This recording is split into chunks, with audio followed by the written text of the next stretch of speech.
ഏലകൃഷി വെട്ടി നശിപ്പിച്ചതിൽ തെളിവ് സഹിതം പരാതി നൽകി 2 ആഴ്ച പിന്നിട്ടിട്ടും പ്രതിയെ പിടികൂടിയിട്ടില്ലെന്ന പരാതി. പ്രകാശ് ഗ്രാം മൊട്ടപ്പാറയിൽ ഭൂമി പാട്ടത്തിനെടുത്ത് കൃഷി നടത്തിവരുന്ന ജയൻ BS എന്ന കർഷകനാണ് പരാതിയുമായി രംഗത്ത് വന്നത്. കമ്പമട്ട് പോലീസ് കേസെടുത്ത് അന്വേഷണം ആരംഭിച്ചെങ്കിലും ഇനിയും പ്രതിയെ പിടികൂടിയിട്ടില്ല. ഈ മാസം 8-നാണ് മുണ്ടിയരുമ വാഴത്തോട്ടത്തിൽ ജയൻ പ്രകാശ് ഗ്രാമിലുള്ള തന്റെ കൃഷിയിടത്തിലെ ഏലച്ചെടികൾ വെട്ടി നശിപ്പിച്ചതായി കണ്ടത്. 82 മൂട് ഏലച്ചെടികളാണ് വ്യാപകമായി വെട്ടിക്കളഞ്ഞത്.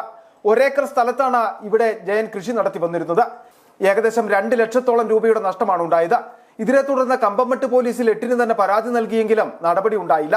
മുമ്പും സമാനമായ രീതിയിൽ തന്റെ കൃഷിയിടത്തിൽ കൃഷി വെട്ടി നശിപ്പിച്ചിട്ടുണ്ടെന്ന് ഇയാൾ പറയുന്നു. സമീപവാസിയായ ആളാണ് ഇത്തരത്തിലുള്ള പ്രവൃത്തി ചെയ്യുന്നതെന്നാണ് ജയൻ ആരോപിക്കുന്നത്. ഇയാൾക്കെതിരെ സാഹചര്യ തെളിവുകൾ സഹിതമാണ് പോലീസിൽ പരാതി നൽകിയത്. പിന്നീട് പോലീസ് എത്തി മൊഴി രേഖപ്പെടുത്തി മടങ്ങിയെങ്കിലും 13 ദിവസം കഴിഞ്ഞിട്ടും അന്വേഷണത്തിൽ യാതൊരുവിധ പുരോഗതിയുമില്ലെന്നാണ് കർഷകന്റെ ആരോപണം.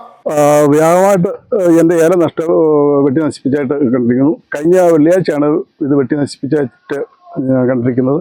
എനിക്ക് സംശയമുള്ള ആളിനെ ഞാൻ തെളിവ് സഹിതം പോലീസിൽ പരാതി പറഞ്ഞിട്ടും എൻ്റെ നഷ്ടം വരുത്തിയ ആളിനെ ഇന്ന് വരെ അറസ്റ്റ് ചെയ്യുവാനോ പോലീസ് അന്വേഷണം ഊർജിതമാക്കാനോ ചെയ്തിട്ടില്ല. ഞാൻ ഇന്നലെ സ്റ്റേഷനിൽ പോയിരുന്നു. അന്വേഷണം നടക്കുന്നുണ്ടെന്ന് പറഞ്ഞതുള്ളൂ. എനിക്ക് ഈ നഷ്ടം എനിക്ക് നിയമപരമായിട്ട് നേടിത്തരേണ്ടതുണ്ട്.